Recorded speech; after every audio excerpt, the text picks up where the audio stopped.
ঢাকাই সিনেমার চিত্রনায়িকা অপু বিশ্বাস একটা সময় রাজত্ব করে সিনেমা বানিয়েছেন। সেই রাজ্যের নায়ক ছিলেন তারই জীবনের নায়ক শাকিব খান।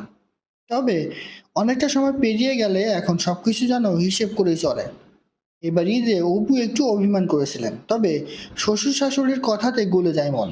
ঈদে বেশিরভাগ সময় কাটিয়েছেন শ্বশুর বাড়িতে। সম্প্রতি একটি বেসরকারি টেলিভিশন চ্যানেলে সাক্ষাৎকার দেন বুবলি। তার সেই কথাগুলো ভালোভাবে নেননি ঢালিউড কুইন। নায়কের ওপর অভিমান করেই যেন বসেছিলেন। তাই প্রথমে ঈদের দিন ছেলেকে নিয়ে শাকিব খানের বাসায় যেতে চাননি, কিন্তু পরে শ্বশুর শাশুড়ির অনুরোধে তিনি শাকিবের বাসায় যান। একটি সংবাদ মাধ্যম থেকে জানা যায়, বুবলির সাক্ষাৎকারে শাকিবকে নিয়ে এসব কথা বলায় অপু বিশ্বাস মন খারাপ করেছিলেন শাকিব খানের ওপর। পরে শাকিবের পক্ষ থেকে আশ্বস্ত করার পর নাকি অপুর মন গলে যায়। পরে আব্রামকে সঙ্গে নিয়ে শ্বশুর বাড়িতে যান তিনি। আরও জানা যায়, ঈদের দিন দুপুরের পর থেকে রাত 11:30 পর্যন্ত শাকিব খানের বাসায় ছিলেন